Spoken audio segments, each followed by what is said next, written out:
firms and search engines have sent the traffic to your site. But I don't know, it's just, it's almost like a, I don't know what, the best analogy to describe it, it's like a shadow. I mean, you don't really know how it works. You know why it works and why they're doing it, because they're using LSI in their backlinks as well, in their backlink analysis. So they're looking at the anchor text of your backlinks in the same way they're looking at the content of your site with LSA and LSI. But yeah, I would love to be able to build a tool that could do this. I've bought all the URLs just in case someday we do, but I just don't see it happen. It's just very vague. Here's an example. Search term computing, it pulls up software, hardware, printers, laptops, servers, wireless networking, widgets, Linux. I mean, things that you normally wouldn't think would show up in computing. 2-3 years ago, if you were to search computing, these terms wouldn't even show up, or maybe 1 or 2 of them would. So it's just an example of how they're integrating this into it.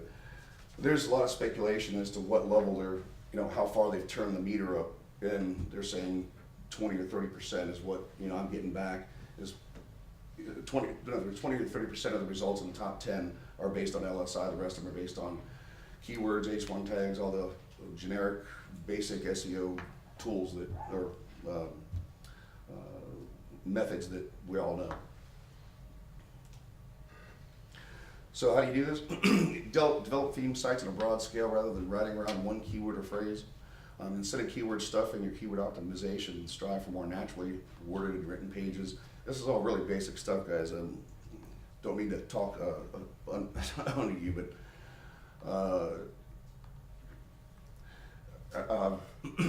when I look at sites, a lot of times I don't see good content in there, and I don't see naturally worded stuff or naturally written stuff. In some cases I see scrape sites. So all these things I think put together are what's going to take to rank high. With regard to your keywords, try to include your synonyms, related words, plurals, and various tenses. As I mentioned earlier, we use a lot of different tools to find out what are already bringing people to our site, what keywords are bringing them, what keyword phrases. The thing about the internet is in the past 5 years, and I've seen this in the States 5 years ago, and I'm seeing it now in Europe, is that people are getting smarter. They know how search engines work. They're not searching Hollywood terms. They're not searching for poker. They're not searching for online poker. They're searching for free online poker, no deposit, the long keyword phrases. If you look at your log files and you see, or you analyze what people are coming to your site, what they're searching to get to your site, you'll see that these search terms are 4, 5, 6, 7 keyword in that phrase. So, excuse me, in targeting or in building pages and targeting the long tail, it's important for you to identify these terms and build pages specifically for those terms. I heard something just here in the last few months. Google said that 25% of all searches done every day are brand new. They've never been searched before. That just blew my mind. 20 to 25% have never been searched before, worldwide.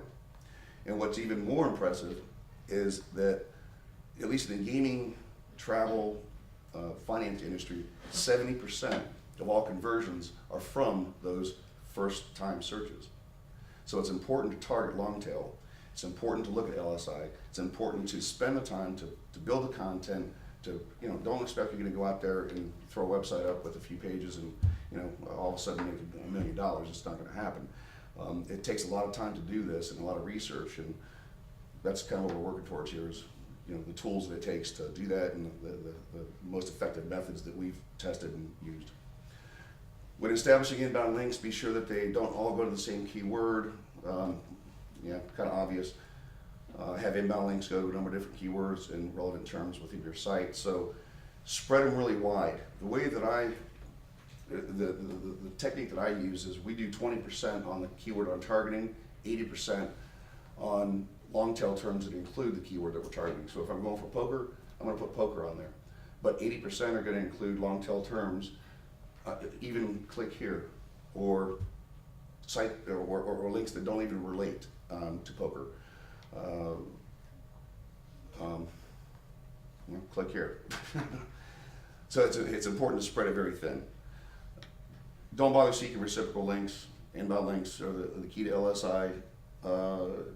that should be old news to you as well. Reciprocal links is just a waste of time as far as I'm concerned. I mentioned hit tail and log file analysis. These are the tools, some of the tools that we use to find out what are actually bringing people to the site, so that I can look at these terms and I can create a page specifically for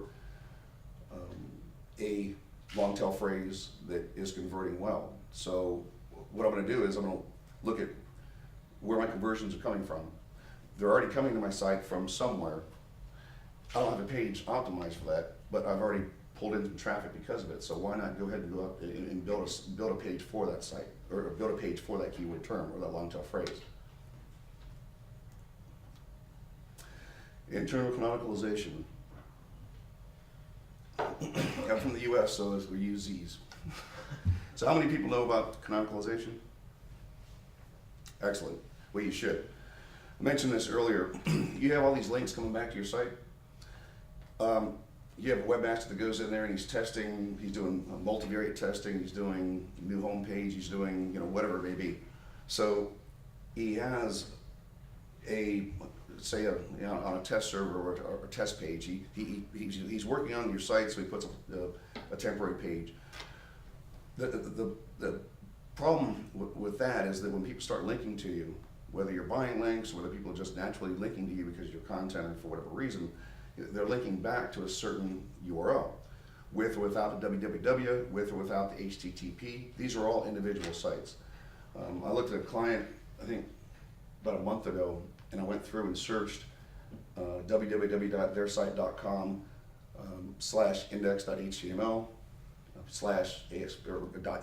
/ASP, They had different pages for every one. I don't even know what the guy was doing or why it was happening, but these are all individual pages. So when Google's out there looking at the backlinks to your site, they're looking at, you know, obviously the more links that you get, the higher you're going to rank. So if you've got sites linking back to all these different pages, you know, you're degrading the value of all these backlinks. Canonicalization is basically going in there and telling Google, hey, listen, this is my primary URL, http www.mysite.com. So regardless of if somebody is linking to your website.com with or without the HTTP, if you have .html, .aspx, .php, it's going to group all those and send all that link authority back to one specific page. So it's crucially important for you to do this, especially if you have a site that's been out there for a long time and you've built good content, you've got good backlinks. You may have 50 links here, 100 links here, 1,000 links here, when you could have 1,150 links coming back to the same one. You can find this out in Webmaster Tools. It'll tell you, if you go through and you look at broken links. I went to Matt Cutt's site. I don't think I have the slide in this presentation, but you know, he had I think about 130 backlinks that were broken that they couldn't find, and it was because of this same issue. So you want to go in and you want to canonicalize your site. Let Google know, here's my primary page. There's a lot more things if you delve into this canonicalization that can benefit your site in a big way, but rather than get off on a tangent, I'll just tell you, do some research into it. I don't know of a site out there that I've looked at yet in 5 years that didn't have a canonicalization issue. So this is where you do it in Webmaster Central. You set your preferred domain. Very simple. 6. One question. Sure. Mm-hmm. 301 redirect is not to be preferred before can we Well, 301 redirect is used for sculpting links, or the benefit that you get from links, more or less. 301s are, you know, it's redirecting people from one page to another, along with the links. I think that's first to do, and for those URLs that you cannot do that, print URLs or such, those could be used with. Well, the problem is you have Google crawling your site, and they're seeing the individual pages.